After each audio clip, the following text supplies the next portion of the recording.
안녕하세요. 오늘은 공장장이 알아야 할 기본 상식 중에 구매관리 기본 단가관리 부분에 대해서 말씀드리겠습니다. 구매팀 업무를 하게 되면 가장 조심해야 되는 부분이 그 공급업체와의 결탁 부분에 대한 의심이죠.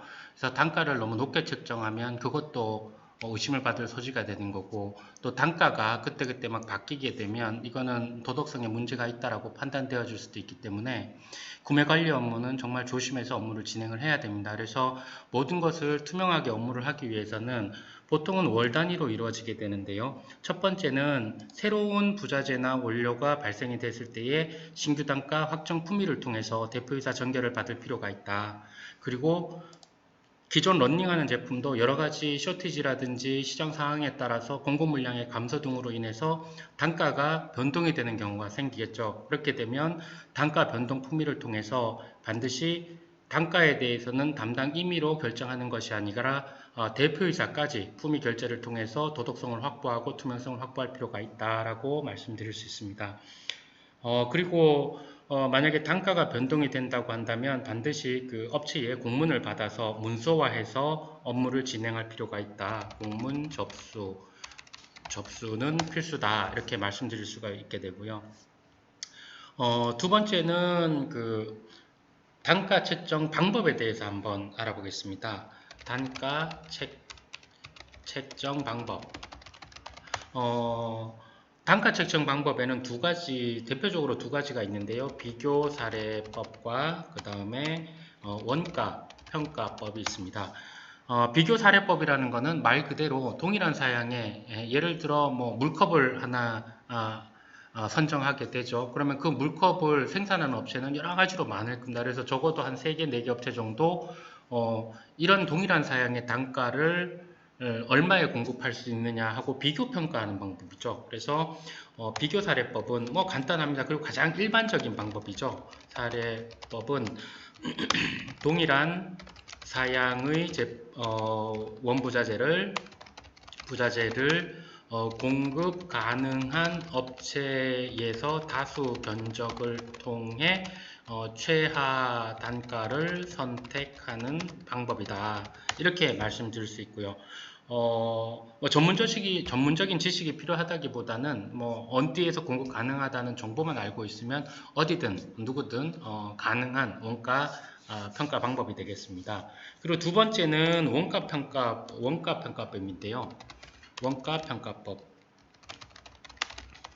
원가 평가법은 업계에 대한 전문적인 지식을 좀 가지고 있어야 되고 또 많은 시간과 노력이 필요하게 되죠. 그렇지만 한번 정립을 하게 되면 동일한 제품에 대해서는 동일한 단가를 낼 수 있는 그런 사항이 될 수 있습니다. 그래서 이 부분은 원가평가법은 공급업체를 평가하게 되죠. 물론 업체는 뭐 2군데, 3군데를 평가할 수도 있겠죠. 비교사례법에 따라서 하고 또 원가평가법을 적용할 수도 있고 그래서 그 공급업체의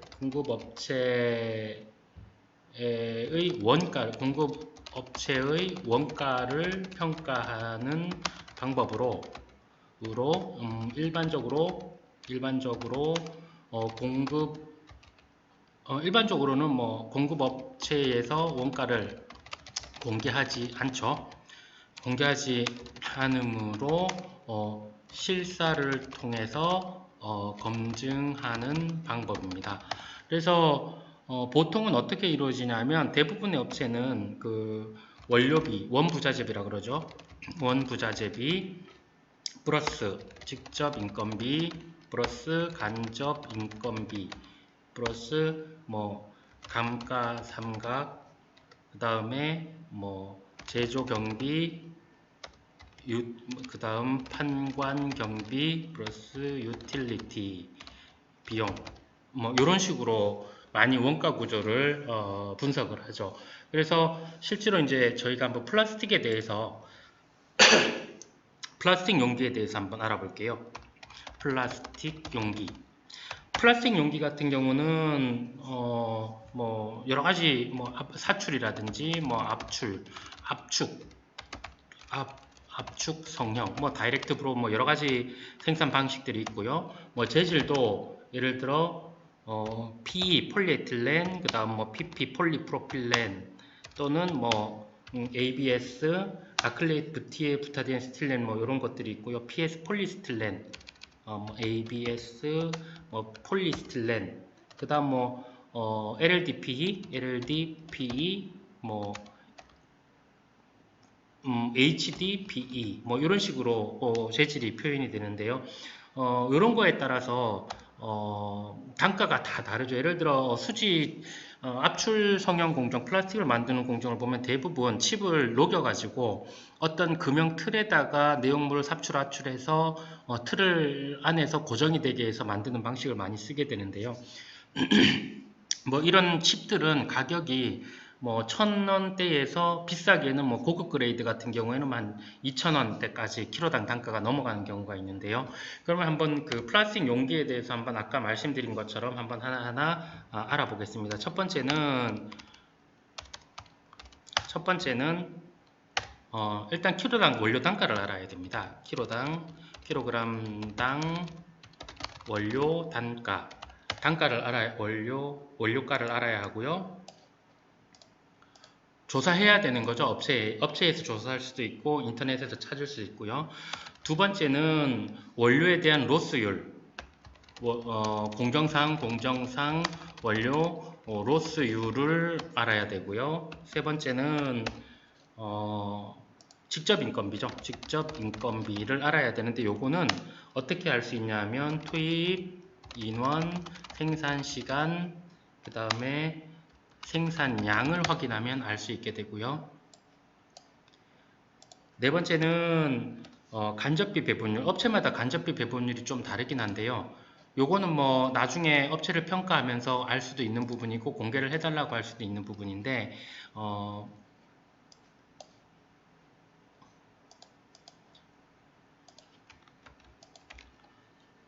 업체의 간접비 배분율이 있고요. 그 다음에 다섯 번째는 설비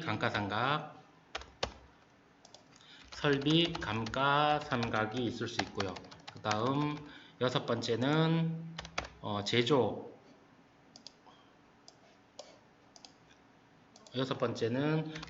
경비. 물론 판관 경비를 인정하는 데도 있고 판관 경비를 인정하지 않는 그런 원가 측정법도 있는데 일반적으로 판관 경비 부분은 좀 배제를 해야 원가 측정에 있어서 좋으니까 일단 판관 경비는 제외를 하고요. 유틸리티, 일곱 번째는 유틸리티 비용. 그 다음에 여덟 번째는 그 업체의 영업이익률을 확인을 해야 되겠죠. 영업이익률을 몇 프로 정도 줄 거냐 이런 부분에 따라서 이제 단가가 달라지는 부분이 있으니까요. 일단 킬로그램당 영가 같은 경우에는 용기 플러스 이 제품이 용기 플러스 캡이라고 봅시다. 용기 캡. 일반적으로 보면은 뭐 저희 생수컵 이런 것들, 생수통 뭐 500ml짜리, 뭐 100ml짜리 이런 생수컵을 한번 보게 되면요. 그런 것 같은 경우에는 용기 같은 경우는 주로 PE를 사용을 하게 되고요. PE 같은 경우는 약 한 1,100원 정도 킬로그램당 단가가 나타나겠는데 그 캡 같은 경우는 재질이 주로 PP 재질을 많이 쓰게 되겠죠. PP 같은 경우는 약 한 1,300원 정도를 한다. 이렇게 해서 PPP의 킬로그램 단가를 알게 되면 원료비가 나오겠죠. 원료비는 용기 같은 경우는 예를 들어 용기가 저울에다 무게를 재보니까 하용기 무게만 한 100g을 하더라. 그러면 1,100원을 하면 용기는 110원, 요게 원료비고요. 캡 같은 경우는 한 25g 정도 하더라. 그런데 이게 1,300원, 킬로당 단가가 1,300원이다.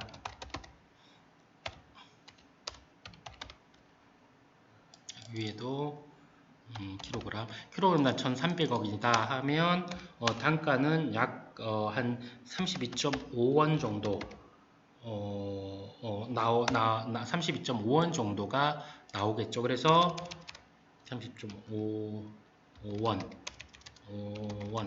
그러면 이 용기의 킬로당 원료가에 따라서 원료가 알기 근데 개당 원료비는 여기에서 보면 110원 플러스 32.5원이다 해서 142.5원이 되겠죠.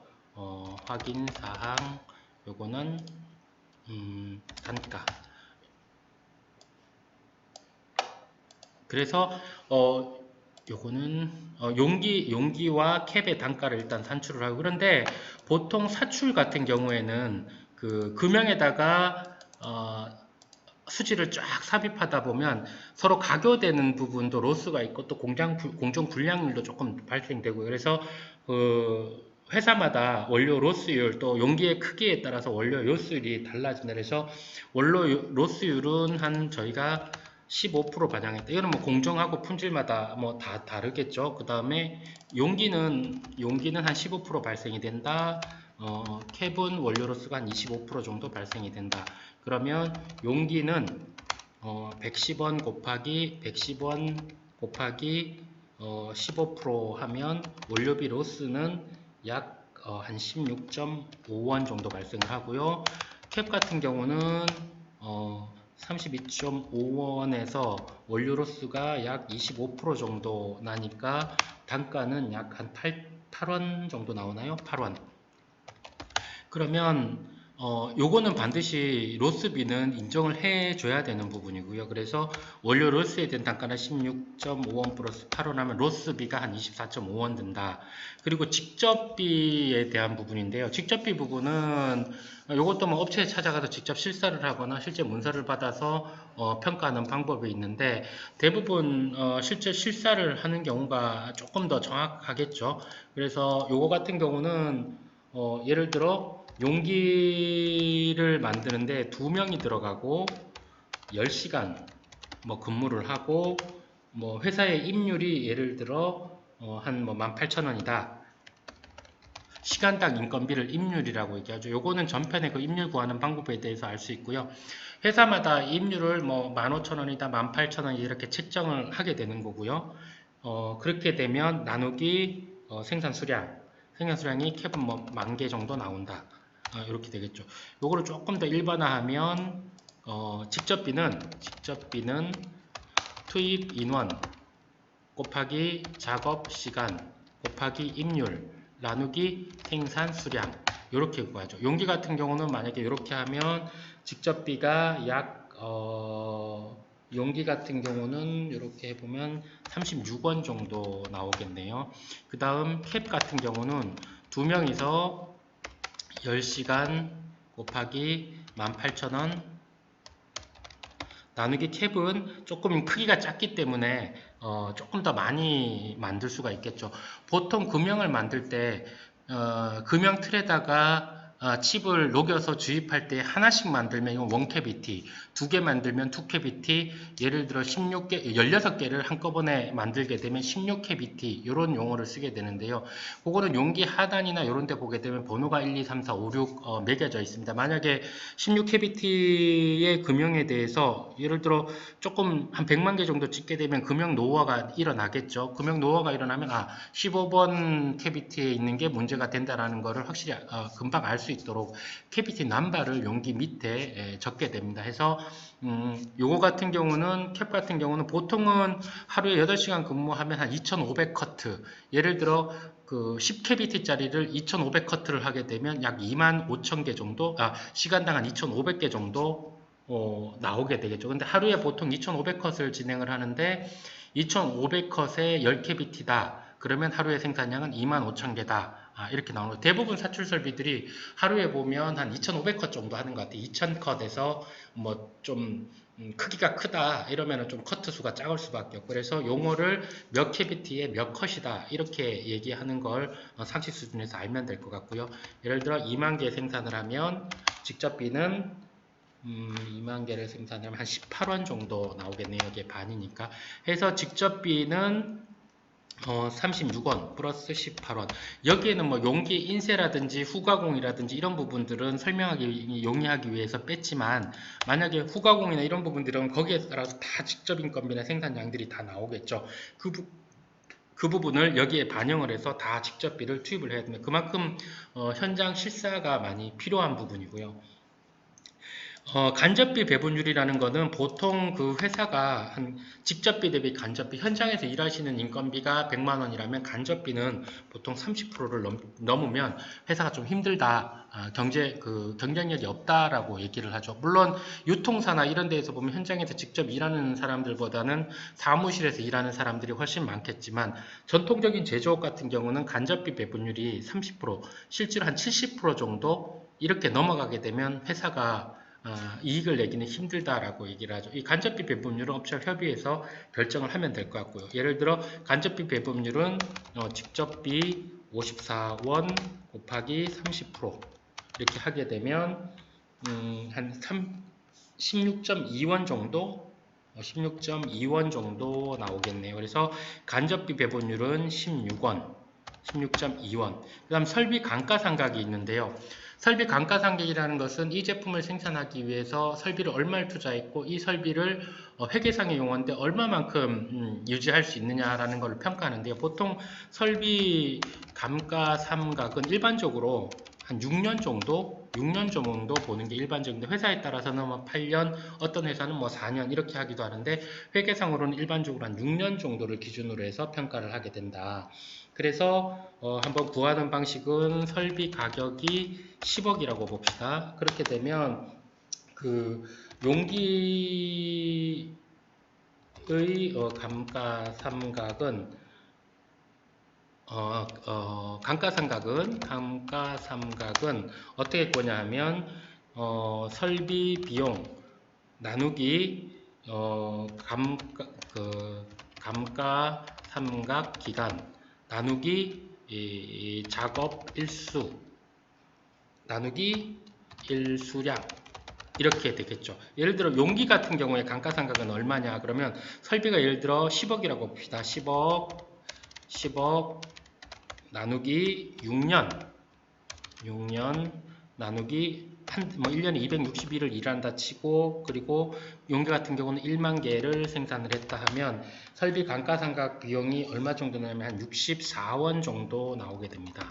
그 다음 캡 같은 경우는 뭐 동일한 설비라면 10억 나누기 6년 나누기 260일 나누기 2만 개가 나오게 되면 요거 같은 경우는 뭐 반이니까 32원 정도 나오겠네요. 그래서 설비 감가상각 비용은 뭐 설비 투자 비용을 비용에 안 넣을 수가 없으니까 그래서 64원 플러스 32원이면 약 96원 정도가 설비 감가상각 비용으로 나가게 되고요.